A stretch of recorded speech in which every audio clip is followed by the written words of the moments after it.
जय चालविलाय नमस्कार.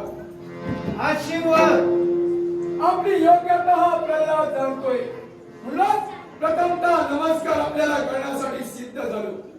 एकच अंधकासुर इथपर्यंत आला आणि या सिंहासनाची मागणी त्याला केली, पण सिंहासन बंदियाला त्याला दिलंही असतं. पण जे राजवैभव या ठिकाणी मी सांभाळतोय या राज्यात यावेळी अहंकाराचा लवलेशही नाहीये. म्हणून तो लवलेश मला या वातावरणात पुनश्च नकोय. कारण त्या अहंकाराच्या पोटी माझा बाप मारला गेला, एवढंच नव्हे याचाही बाप मारला गेला. म्हणून त्याला सामोपचाराच्या रीतीने सांगितलं, ऐकण्यासाठी सिद्ध झाला नाही. सिंहासनाच्या विलाशाने आला म्हणून शस्त्राला शस्त्र विडवलं. काय असा कोणत्या रीतीने माझ्या शिष्याच्या मनात अहंकार भरला म्हणून त्याचा उपद्रव तुला होतोय. गट्टगुरु यावेळी तुम्हाला सांगायला नको, कारण प्रत्येक दानव यावेळी स्वर्गावरती स्वारी करतोय. तो कशासाठी तर त्या स्वर्गाच्या सिंहासनाच्या अभिलाषेनं. पण शेवटी पदरी पडता येते का? अपयश अपयश आणि अपयश. माझ्या बापाच्या बाबतीत हेच घडलं, एवढंच नव्हे याच्या बापाच्या बाबतीत हेच घडलं. आणि असून हे मला चालू ठेवायचं नाहीये. त्या वैकुंठीच्या नारायणाच्या कृपेनं हे माझं राजवैभव सुरळीत चाललेलं आहे. मला कशाची कमतरता यावी नाहीये. मला त्या देवतांचे वैरत्व नकोय. रडणार जर बापाच्या पोटी तुझा जन्म झाला त्याचं नाव बाप म्हणून त्याचं नाव सुद्धा घेऊ नको. कशासाठी? कारण ज्या प्रत्येक आई बापाच्या पोटी पुत्र जन्माला येतो त्या आई बापाच्या इच्छेसाठी इच्छा असते.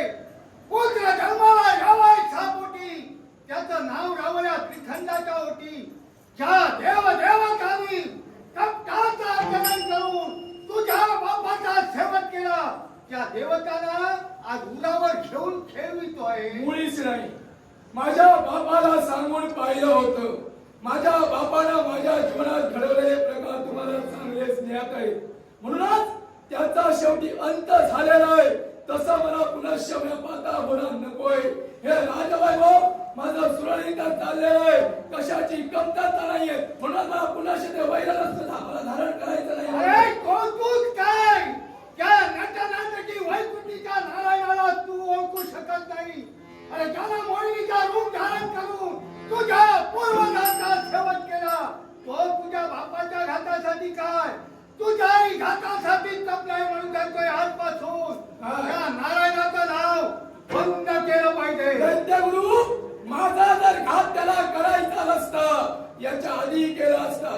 ज्यावेळी माझ्या बापानं मला उकाट्या तेलात लागलं नव्हे कडे लोट केला उंच अशा दरीतून नव्हे तर हत्तीच्या पायाखाली मला चिरडण्यात त्यावेळी माझा अंत झाला असता. त्याचा कृपेचा कृपा आशीर्वाद माझ्या पृष्ठभागी असल्या कारणानं हा प्रल्हाद या ठिकाणी राजवैभव सांभाळतो. अरे ती काय कसूत्री बाहुली तुला केलाय. मुळीच कसूत्री बाहुल्याला हसविणार खेळविणार आणि प्रसन्न होईल.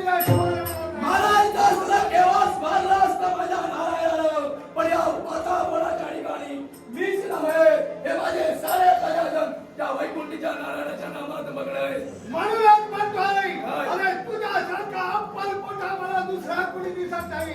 तुझाही वाटोळा होईल ते होईल पण त्याचबरोबर सारा लाख त्याला तू दुःखात दैत्यगुरु मला धनुकुलाचा वाटोळा करायचा नाहीये. म्हणून आम्ही नीती नियम वापरलेला आहे. काय चुकताय माझं? यात चुकताय ते तुझं नव्हे.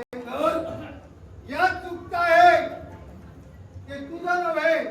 तुला मिळालेला गुरु तुला ज्यानं मार्गदर्शन केलं तो तुझा गुरु. दैत्यगुरु शुक्राचार्य दैत्यगुरु शुक्राचार्य मुखात ठेवा. तुझा मात्र मी गुरु नाही. तुझा गुरु तो सपाट पायाचा. म्हणून तुम्हाला मी गुरु केला नाही. उद्या शनीचा नक्षत्र आग लावला काय लावला गोप मारा.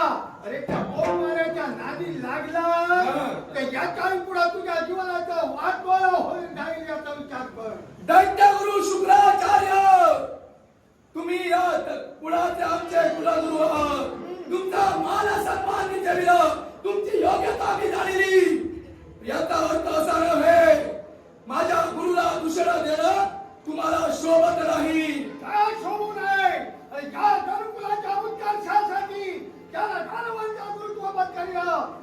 दानवाचा उत्कर्ष जिथं मला करायचा आहे त्या दानवाच्या उत्कर्षात तुझ्यासारखा जर का एक या काटा जर का एक असेल तर तो काटा अजूनपर्यंत दानवांचा उत्कर्ष झालेलाच नाही. ते दानव मरून मोकळे होत त्यांचा उत्कर्ष होणार तो कधी. त्यांचा उत्कर्ष कसा केव्हा कधी करावा हे माझ्या आहे. पण तुझ्यासारखी ती आज जर का नेट करून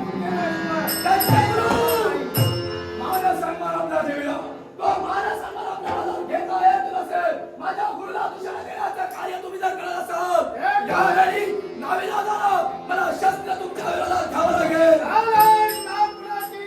अरे आज ज्या तुझ्या गुरुला गुरु गुरु म्हणून आज शिकारावर करतोय आज याला भोग मारा ज्याला आतापर्यंत तुला सुख पाहिलं नाही ज्याला मेलेल्याचं दुःख नाही जन्माला आलेल्याचं सुख नाही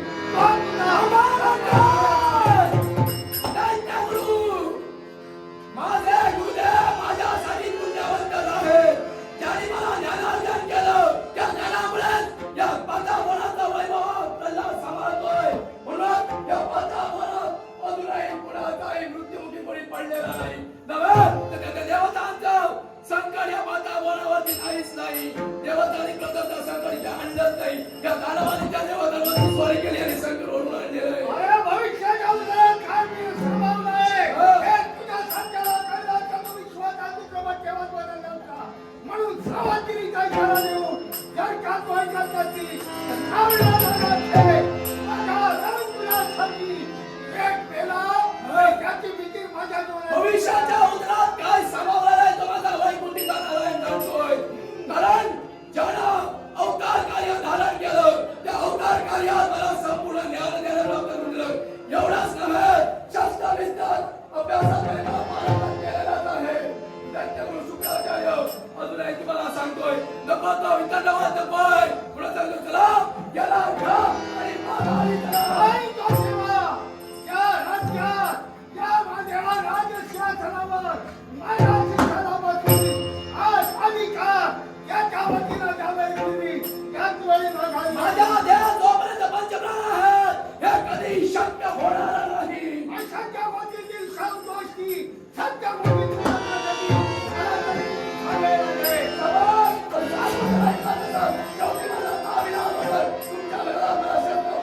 वाक्यांच्या शब्दाचा मला केला की प्रत्येक शब्दाला उत्तर देण्यासाठी हा दैत्यगुरु शुक्राचार्य